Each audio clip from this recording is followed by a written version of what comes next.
Good afternoon, everyone. Today we are tackling the topic things that annoy me about Wing Chun. Now, before you guys start labeling me as a hater or a traitor of Wing Chun, yes, that's right. I actually have studied Wing Chun, Lingting Wing Chun style, part of the EWTO.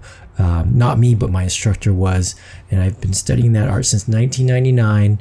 And I backed off around 2016 due to life circumstances, but practicing on my own again on a casual level, on a more personal level. But yes, before you guys bash me or label me as a traitor, note that I am coming out with another video shortly about the things that I love about Wing Chun, the things that made it so impressive and why I liked it. And hopefully these two videos are going to give you some perspective and help you answer the question whether or not you want to learn Wing Chun or not.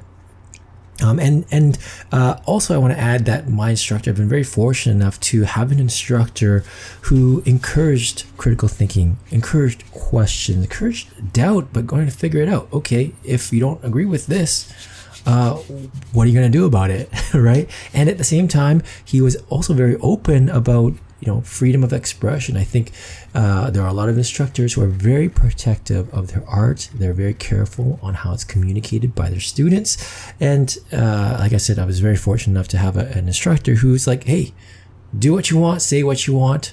As long as you're a good student, as long as you pay your tuition or you treat everyone with respect and you come to learn, no ego, you're good. All right.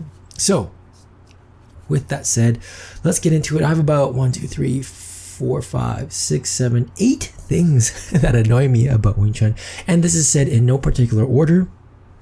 All right, these are the things that just really stuck out over the years of training, and at the same time, observations I've had with other styles. So this is like the collective Wing Chun, right? It's not necessarily EWTO or one style or the next. Just kind of like, here's what I've experienced in my years of training from various arts, watching various videos, and yes, watching versus practicing are two completely different worlds. I get it, but I would argue that I've had enough experience to get a decent sense of what I'm looking at and get a sense, okay, is this real quality Wing Chun versus not? Anyway, regardless, it doesn't matter.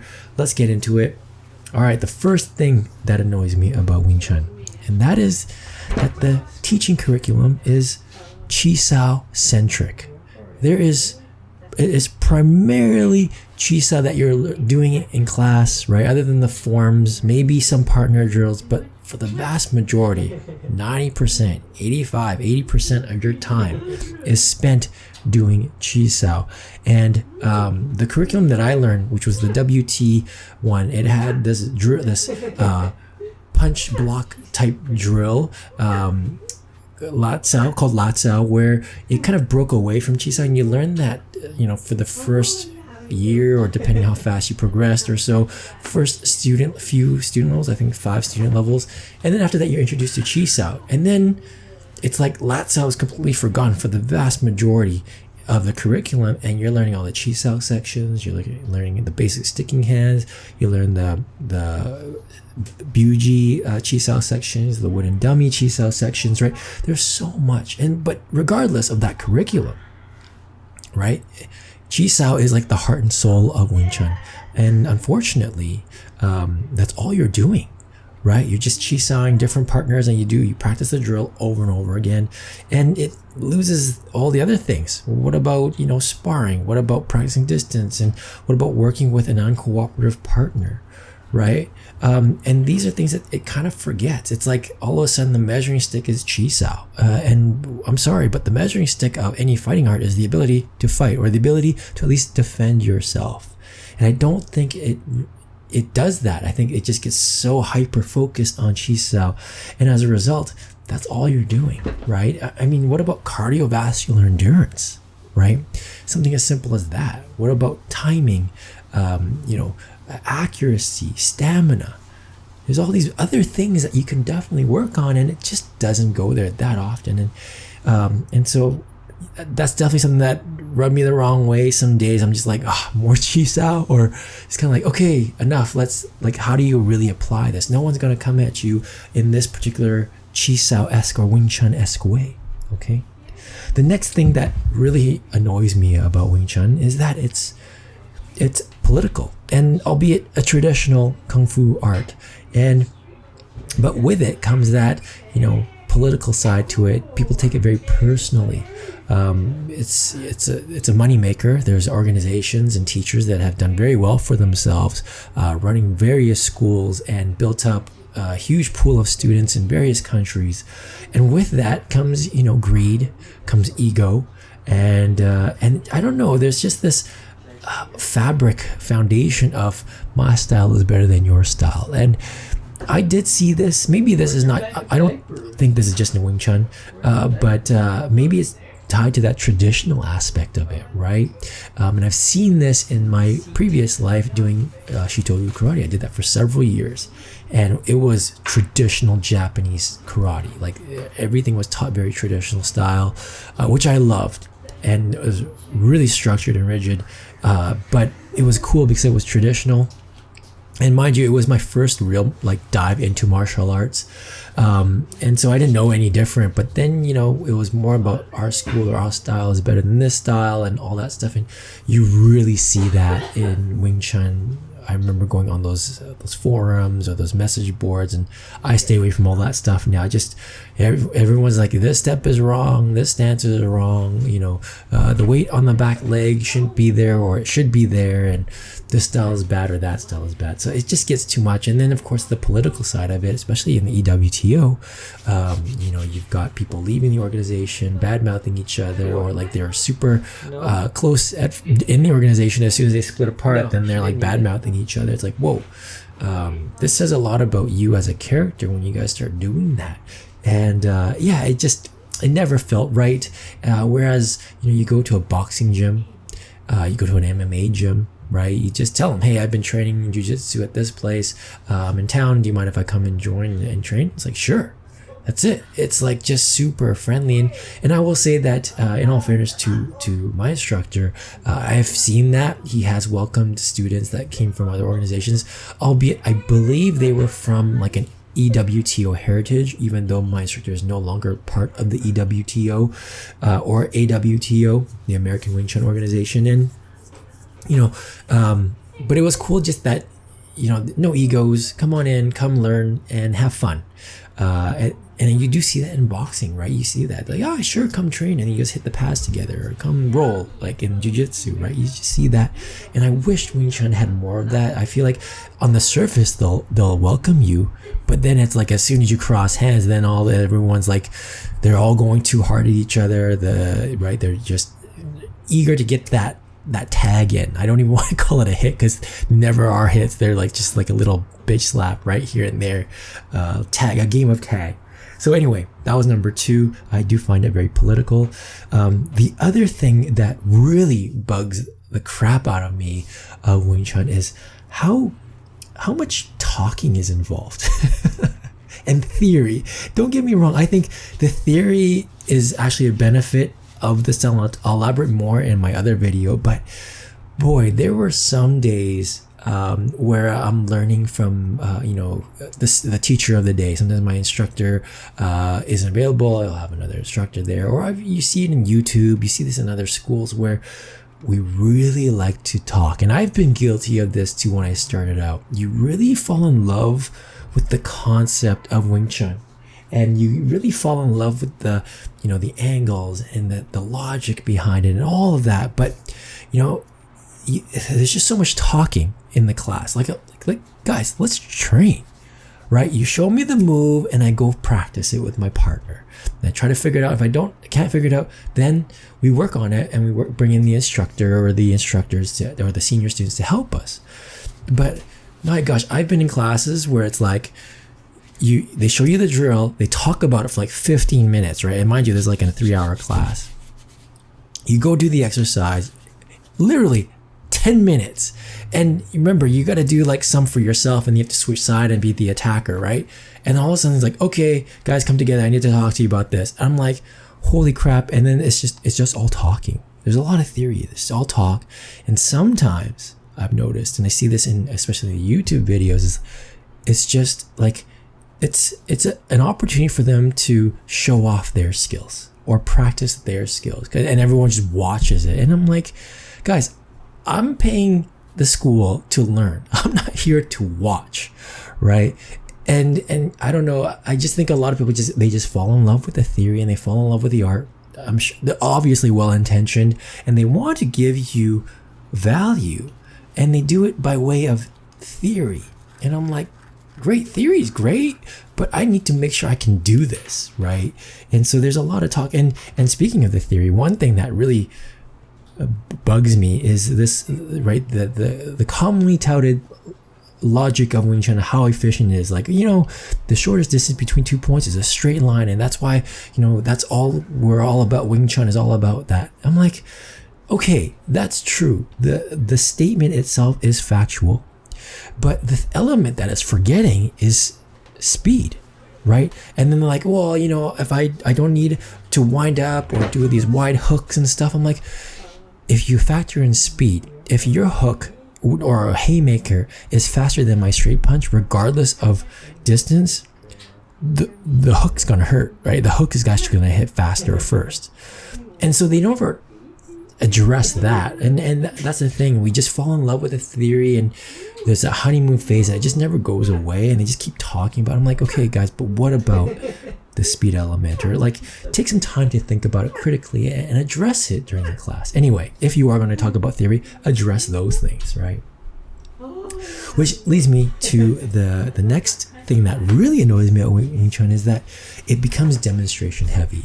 Right, I was mentioning that to the instructors, or the person on the videos or something, that they're trying to explain the move, they're explaining the logic, and of course you need to do that as part of the education learning process.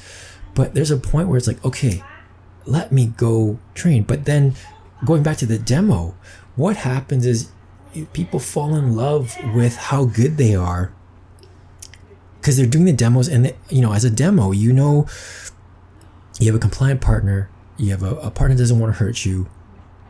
They also understand the dynamics of a demonstration, which is obviously to make the instructor get his or her point across, right? You don't want to make that guy look stupid. So there's a lot of compliance built into that dynamic, right? And then at the same time, as the WT person, the Wing Chun person, you know what attacks are coming at you. You know it's going to be a front kick or a side kick, right? You're way ahead of the game already.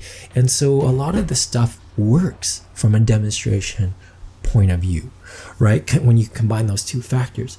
And I think a lot of people confuse that.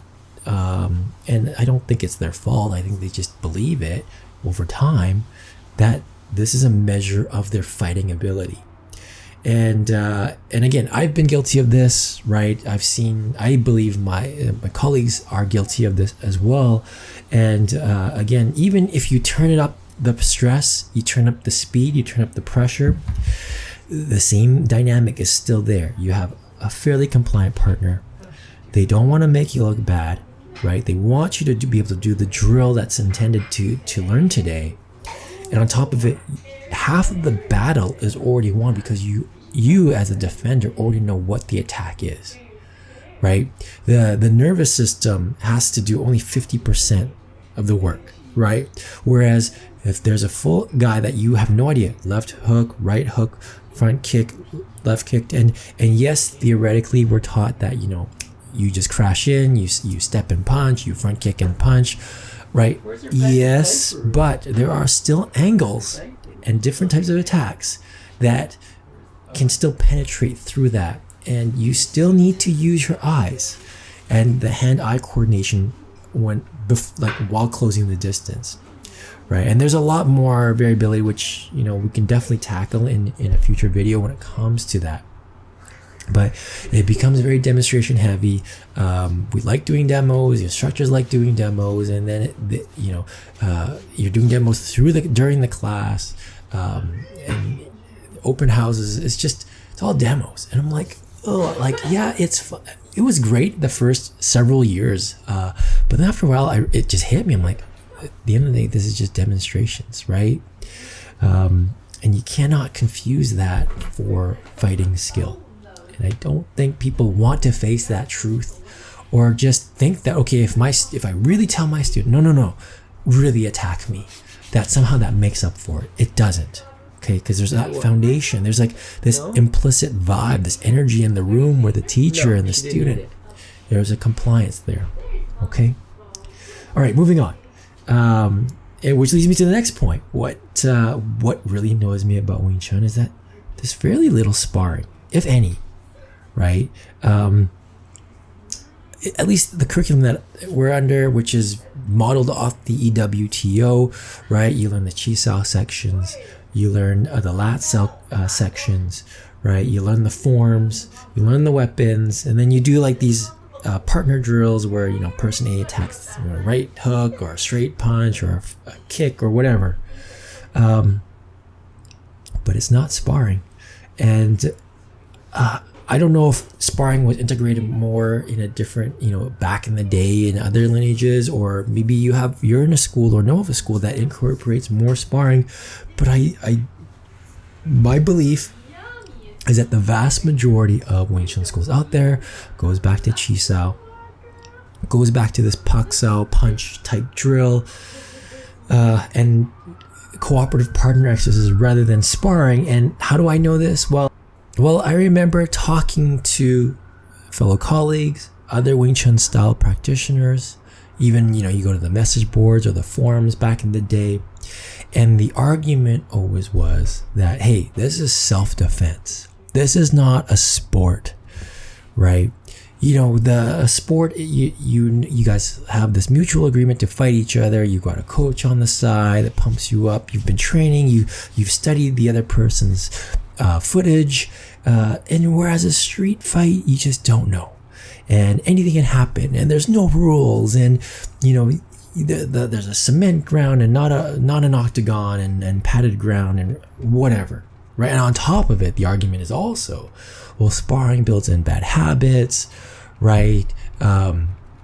You know, you can use your gloves for defense, I don't know, or like you feel it's safe, or you feel like you can draw out a fight, versus in a street fight, you're supposed to end it within seconds, right? Those are the big arguments that keep coming up. And I get it, but I don't think it's enough to justify not sparring. It's like, if the argument is that, you know, it builds bad habits, right? Well, there's a lot of things that we learn in Chi Sao that I would argue builds bad habits, because you're not fighting a guy who knows Chi Sao, right? So you're learning all these moves, you're building that into your nervous system and reaction, but why, right? The vast majority won't give you the right stimulus to do these types of moves. So there's a bad habit right there, but we don't shy away from it. We train it all the time, right? And the other argument is like, oh, you're supposed to end in a split second. You don't know what the rules are. Like, okay, right. But you still want to learn. I still think sparring teaches you some really crucial lessons that the rest of the curriculum doesn't teach. The unpredictability factor. You have an uncooperative partner. You get adrenaline much more involved, right? And then on top of it, like those things, right? On top of that, you have the distance issue, right? People can go in and out of that magnetic zone or that area, the green light, red light idea of, you know, once it hits a certain distance, you got to crash in. People can really hover that and get out of that zone and really throw you off really fast. So I think there's all these benefits of sparring. And if you're worried about bad habits being formed, okay, then just mitigate them, just like how we do anything else, right? And if the argument too is like, well, it draws out the fight, well, guess what? You don't know if a fight's going to last long or not. And if anything, you want to be prepared for the worst case scenario, right? Which means you got to work on your stamina, right? Which means you got to work on your endurance and your ability to not gas out so fast. I remember watching UFC the early days when it was called the Ultimate Fighting Challenge, like the no holds barred Ultimate Fighting Challenge, right? Back then, it was all about different styles fighting each other. And a lot of them had the same arguments, right? Street fighting, bare knuckles, and you want to end the fight fast. All of them gassed out within a few seconds. All of them, or they broke their hands. It was the same thing that kept coming up over and over again. And a lot of them didn't know how to fight the ground. And of course, they got ripped apart once they all started wrestling, right? Or grappling. And these fighters, they would train. Obviously, they're training leading into the fight, right? So they're obviously doing their typical training programs, the push-ups, the jogging, whatever it is that they were doing, right? Maybe they weren't, I don't know, but I'm assuming that whatever they had in mind of that the right training program was for them, that they did it, and it was consistent. They all gassed out. So, that's kind of important to realize, right? So yeah, you don't, and none of them intended to go the distance. They all believe that they could knock someone out. It takes a lot to knock someone out, especially if the other guy's got, adrenaline to not want to get knocked out. Just the fact that you got the adrenaline, you miss, how much energy is spent just if you miss a punch, right? So you miss the target. So as you're throwing the punch, so there's so many things that, I don't know, I just feel like, yeah, the argument is well, you shouldn't have to go to the distance, but sometimes it does. And then on top of it, I genuinely believe that, an athlete, when you sportify something, if you will, it takes your skills to another level. If you become a professional athlete, version of whatever you're doing, it takes it up to a completely different level. And the argument is well, that's not the street. I've seen it. I believe that the benefits from taking it at a professional level will outweigh the taking it at the street level, right? And my analogy is the race car driver versus the cop driver. The cop driver, has been trained to chase after a particular car, may learn how to push them to the side or keep up with them and do the turns, but there's something about a race car driver, that really knows how to manipulate the car, feel the car, do the twists and turns. I would put my money on the race car driver. I feel like they would know how to really, really, under the pressure and shave off time. That's what they're doing all the time. They would be a more proficient driver than, say, the cop car in a chase down scenario. Okay, that's just me. But at least you understand my point of view, at least my opinion, okay? But the big thing is there's no sparring, very little sparring. And if it is done, it's pretty crappy, right? You've got two Wing Chun guys going at it. You don't want to fight another Wing Chun guy. You're never going to run into another Wing Chun guy. The chance of that is quite minimal. You are going to run into the don't know anything guy, right? Just the typical bar fighter, a thug kind of guy. And I also believe that you're more likely to run into someone who's done a little bit of sport kickboxing, hit the pads, hit the speed bag or the heavy bag at their local MMA gym. Whether that's, whether they have legit skill or not, okay? With the popularity of MMA, with the popularity of Thai boxing and the UFC, there's a lot of people that just do this stuff for fitness. So you're going to run into, you're going to run into those people. The likelihood is still really low, but those guys spar, and you need to spar as well, in my opinion. All right, moving on. The other thing that annoys me about Wing Chun, and I alluded to this earlier, is that the effectiveness of your ability to fight is measured by your chi sao skill, right? It's kind of stupid. Let's be real here. You bring two Wing Chun guys and they're going to test each other's skill by what? Chi sao, right? They're going to roll at each other, and then one person's going to start the attack. This makes no sense to me. Chi sao isn't the measure of your fighting abilities, number one. And number two, chi sao is just a tool to train, to train your arms, to build that stimulus in, and to build that sensitivity.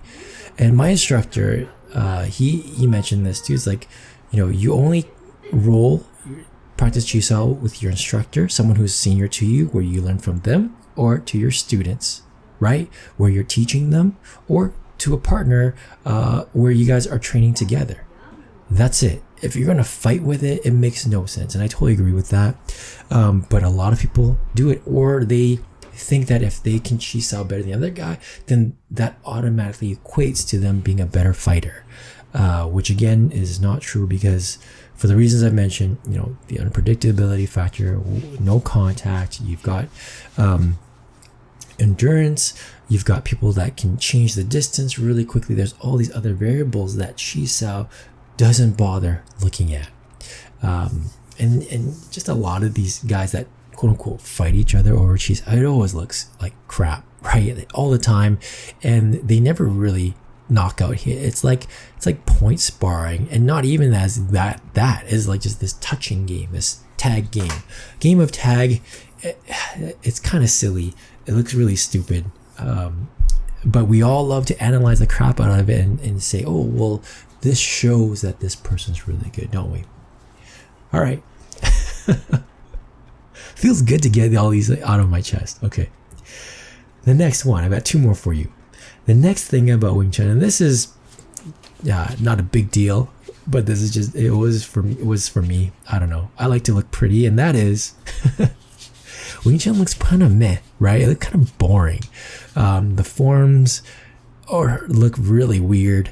It does not look threatening at all. It doesn't look like a fighting art. And when you do see it applied, even in a nice demo, it just can't compare to a lot of all the cool martial arts out there.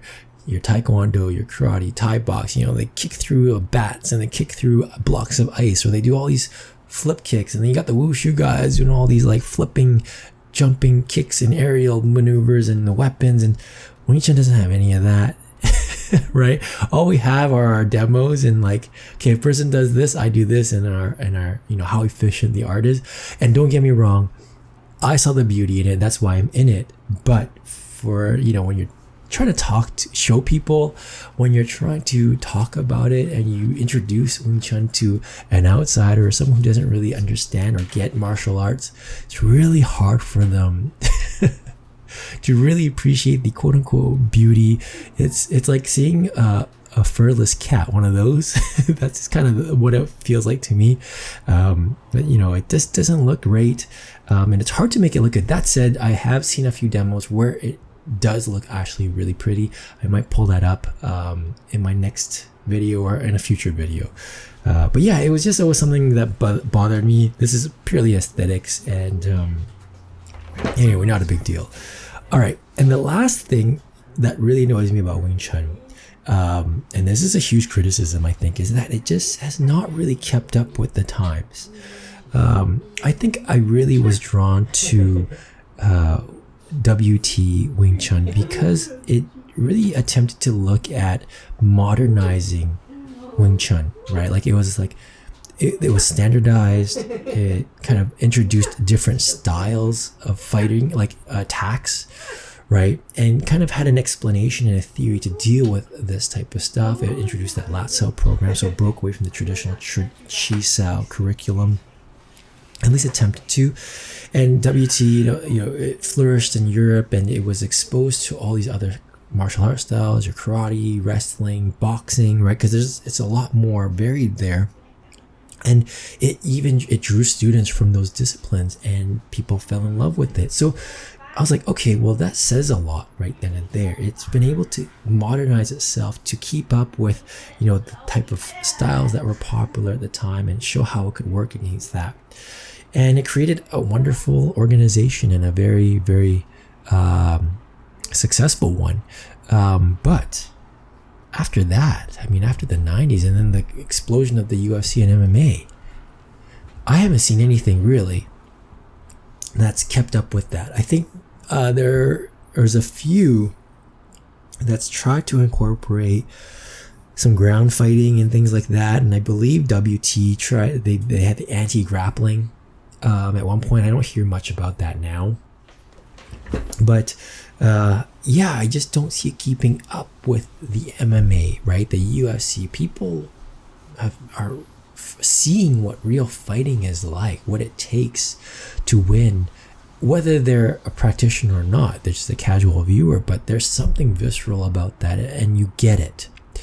And then you watch some point sparring, and you just realize how ridiculous it is, like how unrealistic it is.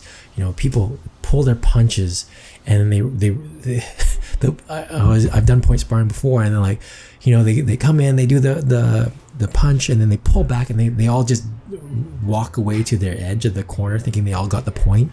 It's weird, and they all ki and then they all split apart. I'm like, and the ref didn't even call it. It's so odd. That does not look like a fight. We all know this, and we got to face up to it. And I just don't see Wing Chun modernizing it. Now maybe it's because it's a traditional art and a lot of people, you know, want to maintain the tradition, but I will also argue that a lot of people are scared that it can't keep up, or they don't know how to make it happen, right? Or they're so in that honeymoon phase of it and just want to believe what they feel, and that is, you know, based on their demonstrations and their chi sao, that they can be a great fighter, and that's it. That's all they need. I don't agree with that. I don't think so. And to my point, I think this is why there's a lot of Wing Chun versus XYZ martial art, and the Wing Chun guys just get their ass beat over and over again. Right? A lot of these other arts are realizing that, you know, the UFC's really brought up this idea of, okay, what's it really going to take to knock someone out or to choke someone out, to really submit someone? It's not easy. And WT isn't, or Wing Chun in general, isn't really looking at it from that angle. And I get it too, like as a business model, you know, you're an instructor or your school, not everyone wants to do this. They don't want to get bloody, they don't want to get, you know, beat up. That's fine. I totally appreciate that, but don't represent yourself or she didn't need it. mislead or give the impression that your students are going to be great fighters or can truly know how to defend themselves. Because, you know, I've seen some of my colleagues, and I'm sure they probably think the same of me, like, I don't think you can really pull it off. Right? There's that feeling. And, you know, that's a harsh reality that a lot of us have to face. And I don't think Wing Chun as a style has really faced up to what it really takes to keep up with the MMA, this new perception of what fighting really is, what it really takes. And there's a lot of people that just practice this stuff for fun, right? There's a local gym around the block that you can learn MMA, and they're going to throw you in to do sparring exercises or rolling, and you're going to learn some really cool skills that you can actually use to defend yourself against a very uncooperative partner. It might be ugly, but that's okay. And I will say that, you know, it's uglier when, you know, you live in this fantasy world of being able to use your kung fu and then you get into a brawl and it goes out the window. That's when it gets really ugly. So anyway, those are the 8 things of mine that really annoy me from Wing Chun. Now, I'm not done. There's going to be another video where I talk about the things that impress me the most about Wing Chun, and I will be talking about that soon. Guys, it was a pleasure getting this off my chest. Thanks for listening. Let me know what you think. Love to hear from you all. Cheers.